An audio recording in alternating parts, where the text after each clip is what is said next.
শ্রুতি নাটক দেবতার গ্রাস।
বলি ছুটছো কোথায়? সাত সকালে তোমার কি এমন কাজ পড়লো শুনি? তোমরা তো বুঝি কোনো খবরই রাখো না। ধান কাটার মরশুম দুদণ্ড সময় পাই কিভাবে? তাকে বলি তোমরা তো দেখছি কোনো খবরই রাখো না। তা বলেই ফেলো না, খবরটা কি? এবার মৈত্র মশাই ও তীর্থে যাচ্ছে। এই আবার নতুন কি শোনালে খুড়ো? মৈত্র মশাই তো প্রতি বছরই তীর্থে যায়। মৈত্র মশাই হলো গ্রামের মাথা, সাত গায়ে তার নাম ডাক।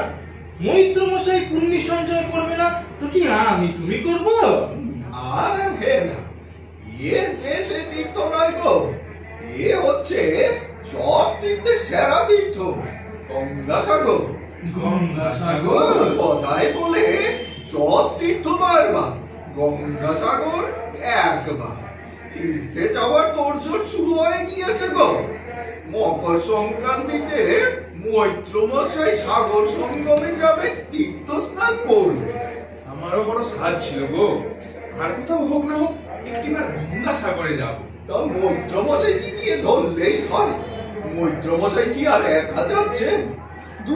দুখানি লোক, সঙ্গী দল তো বেশ জুটিয়েই নিয়েছে। এই তো দেখছেন, এ জগৎ সংসারে সব কিছুই অনিত্য, বুঝলে? কিছুই থাকবে না, শুধু পুণ্য সঞ্চয় জমা থাকবে ওই ওই বড় লোকের খাতায়। এই চলো তবে আমরাও এবার মৈত্র মশাইয়ের কাছে দরবার করি, আমরাও তার সঙ্গী হব, আমরাও যাব গঙ্গাসাগরে। দাদা ঠাকুর, দাদা ঠাকুর, আপনার কাছে আমার একটা নিবেদন আছে। আমার কাছে তোমার আবার কি নিবেদন? দাদা ঠাকুর, আপনি যাচ্ছেন সাগর সঙ্গমে পুণ্য সঞ্চয়, গ্রামের 5 জন আপনার সঙ্গী হচ্ছে। আমাকে একটিবার সুযোগ দিন, আমি এ যাত্রায় আপনার সাথী হব। ও, তার মানে তুমিও যেতে চাও? আমাকে একটু পুণ্য সঞ্চয় সুযোগ দিন দাদা ঠাকুর, আপনার দুটি পায়ে পড়ে। আরে আরে আরে, করো কি করো কি? পা ছাড়ো, পাগলামো করো না মুখ্যদা। আমাকে আপনার যাত্রার সঙ্গী করবেন বলুন। তোমাকে সঙ্গী করব কিভাবে বলো দেখি? নৌকায় যে জায়গা নেই, যাদের কথা দিয়েছি তাদের তো আর কাউকে বাদ দিতে পারবো না। দাদা ঠাকুর, এ তো চেষে নৌকো নয়, এ তো বড় বজরা। সব মিলিয়ে কতজন যাচ্ছে তার খবর রাখো। এত বড় বলুন।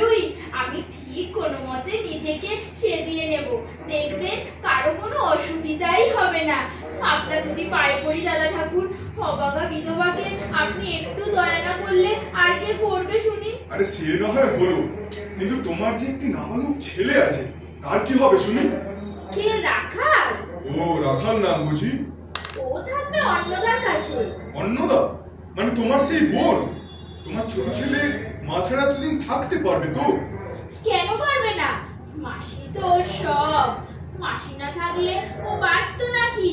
এত বড় হতো? রাখালকে জন্ম দেওয়ার সঙ্গে সঙ্গেই সুতিকার জ্বরে আমাকে যে বহুদিন ভুগতে হলো, তখন অন্নদা নিজ ছেলের সঙ্গে বুকের দুধে বড় করেছে গো আমার রাখালকে। সেই থেকে রাখালও দিব্যি আছে মাসির কোলে পিঠে। সে তো বেশ ভালো কথা। আর বলবেন না দাদা ঠাকুর, অন্নদারও বলি হারি।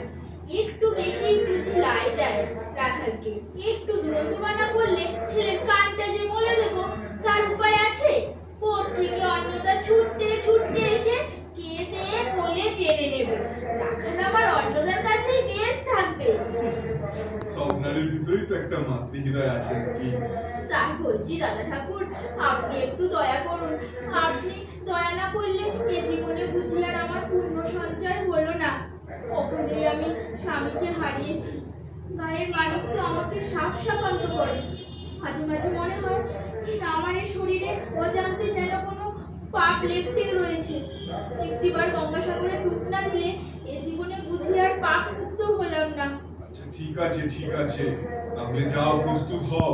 আমরাও সব প্রস্তুতি নিয়ে পাঁচি দেখে যাত্রা আরম্ভের শুভরক্ষণ ঘোষণা করব। তবে দুদিনের ভিতরেই যাত্রা শুরু হবে। এত দীর্ঘ পথ। এই জানিস, মোক্ষদার আছে গঙ্গাসাগরে। মোক্ষদার এখন অনেক কাজ। সে তো অনেক পথ, তার যোগাযোগ তো সব করতে হবে তো। জিনিসপত্র বাতা ছাতা সব বাকি। গ্রামের দক্ষিণ দিকে মোক্ষদার ঘর সংসার। সংসারটা ওর বলো না, সংসার হলো কি ওই অন্নদার। ও তো বিধবা, বোনের বাড়িতেই রয়েছে। মোক্ষদার সময় সেখানেই কাটে। ওর ছেলে রাখাল কি দুরন্ত বাবা। দুরন্ত তো মোক্ষদার কি? ওকে তো সময় ওর বোন অন্নদাই। মা যাবে গঙ্গাসাগরে, রাখালের কানে পৌঁছেছে খবরটা। মা, তুমি কবে যাবে গো? এই তো বাবা, নৌকো তো ঘাটে প্রস্তুত হয়েই আছে। এখন দাদা ঠাকুর রওনা দিলেই হয়। তোমার কি মজা! বাবা, তুমি নদী দেখবে, সমুদ্র দেখবে। না বাবা, আমি গঙ্গাসাগরে পুণ্য স্নান করতে পারবো, এটাই আমার জীবনের সবচেয়ে বড় পাওয়া। কবে ফিরবে? ও দুষ্টু ছেলেকে দেখো একবার, এখন কিরকম মিনি বিড়ালের মতো মার নেওয়াটা হয়েছে। দুষ্টুমি করার সময় তো আর মার কথা মনে থাকে না। একটাও যদি কথা শুনিস রাখাল। মোক্ষদা, তুই আবার বকা শুরু করলি। দিদি, তুই আর আদর দিস না। আদরে তো ছেলে বাদর হচ্ছে। সে ছেলে তো আমার রাখালই হবে, তাতে তোর কি? রাখাল বাবা আমার, এই কদিন কিন্তু শান্ত হয়ে থাকিস। মাসির সব কথা শুনবে কিন্তু। এই দেখো কোথায় গেল, কোথায় পালালি রাখাল? আরে ও রাখাল, শুনে যা বলছি।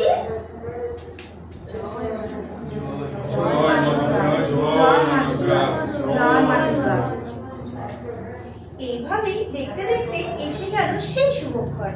গোটা গ্রাম বিদায় জানাতে উপচে পড়েছে ঘাটে। মোক্ষদাও বিদায় নিচ্ছে তার পড়শি স্বজনদের কাছ থেকে।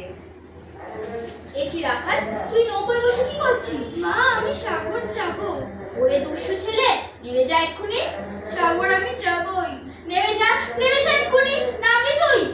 থাক মোক্ষদা, ওকে নিয়েই চল। চল তবে চল, তোকে সাগরের জলে ভাসিয়ে দিয়ে আসি। আমি কি বললাম? ক্ষমা করো ঠাকুর। রাখাল, ওরে রাখাল, আমি কি বললাম? শোন রাখাল, তোর কিছু হবে না, কিচ্ছু হবে না বাবা। ছি ছি ছি ছি ছি, এ তুমি কি কথা বললে মোক্ষদা? দাদা ঠাকুর, আমার ক্ষমা করো। হে ঠাকুর, তুমি এই মূর্খ নারীকে ক্ষমা করো। রক্ষা করো আমার ছেলেকে, আমার রাখালকে রক্ষা করো। রাখাল, কোথায় তুই যাচ্ছিস বাছা? যাচ্ছি সাগরে, আবার তোমার কাছে আসবো মাসি। ঠাকুরমশাই রাখাল আমার বড় দুরন্ত, জন্ম থেকে ও মাসি ছাড়া থাকেনি, কে ওকে সামলাবে গো? ওকে ওকে নিয়ে যেও না তুমি। আমি সাগর যাবো মাসি, আবার ফিরে আসবো তোমার কোলে। তোমার কথা দিলাম অন্নদা, যতক্ষণ দেহে আছে প্রাণ তোমার রাখালের কিছুই হবে না, তুমি চিন্তা করো না।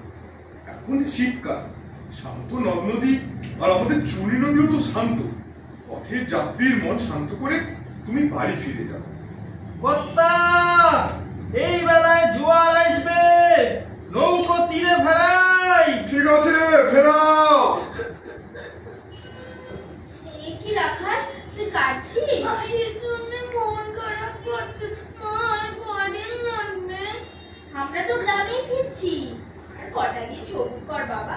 এতদিন ধরে জল দেখতে আমার ভালো লাগছে না মা, মাসিকে কটা দিন দেখিনি। এই তো বাবা, এই তো কিছুক্ষণে জোয়ার আসবে, জোয়ারে আমরা তাড়াতাড়ি এগিয়ে যাব। ওই যে দাদা ঠাকুর এদিকেই আসছে।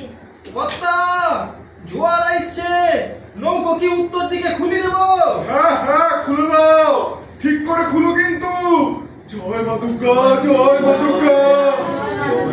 কর্তা, নৌকো যে আর থামা যায় না কর্তা। মাঝি তীরে ফেরাও, তীরে ফেরাও মাঝি। কেমনে বেরাবো গো, কোথাও যে আর তীর দেখা যায় না। জয় মা দুর্গা, রক্ষা করো মা, এতগুলো প্রাণ রক্ষা করো মা। তুমি নৌকা ফেরাবো, আমরা প্রাণে মারা যাবো যে। কিন্তু জয় মা দুর্গা, জয় মা দুর্গা। জয় মা দুর্গা। মাঝি ভাই, নৌকা দিয়ে বেরাও, আমরা সব মারা যাবো গো। জয় মা দুর্গা, জয় মা দুর্গা, জয় মা দুর্গা। মা, আমার খুব ভয় করছে, মা আমার মাসির কাছে নিয়ে চলো মা। আয় কোলে আয় রাখাল, আয়, শান্ত হ বাবা, শান্ত হ, তোর কিছু হবে না, মাসির কাছে নিশ্চয়ই যাবো আমরা। তোমরা সকলে শুনো, নিশ্চয়ই তোমাদের কেউ বাবারে ফাঁকি দিচ্ছে, তাই এত ঝড় তুফান। এই বেলা শুনো সবই, দেবতার সাথে খেলা না করি মানত রক্ষা করো।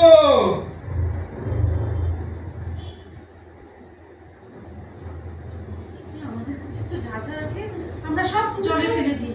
আমাদের যা আছে সব ফেলে দিই। আমরা তো কিছু আমরা মনে কিছু জানি না, আমরা কিছু করিনি। আমরা তো কিছু তবু আমাদের কাছে যা যা আছে আমরা সব জলে ফেলে দিচ্ছি। সব ফেলে দিচ্ছি, সব ফেলে দিচ্ছি। নৌকায় জল উঠতেছে, কেউ মানত রক্ষা করো নাই এখনো।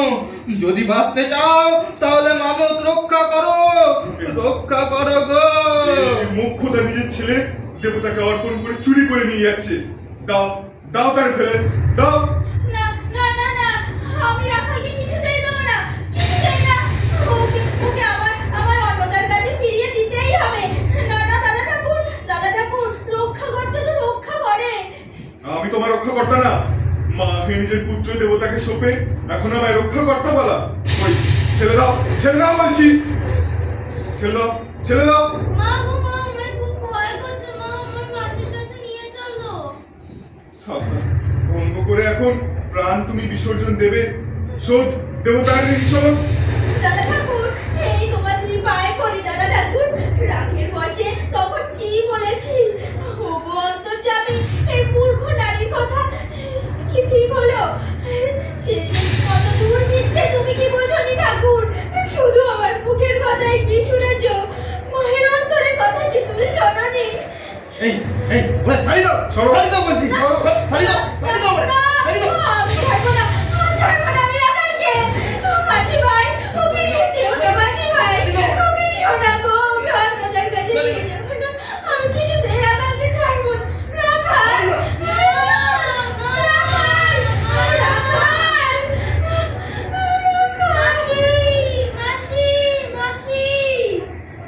আমি তো রাখালের রক্ষা করতাম, আমি তো কথা দিয়েছিলাম অন্নদাকে যে তার কাছে ফিরিয়ে দেব। ওকে আমায় ফিরিয়ে দিতেই হবে। রাখাল, রাখাল আমি আসছি, রাখাল আমি আসছি, রাখাল।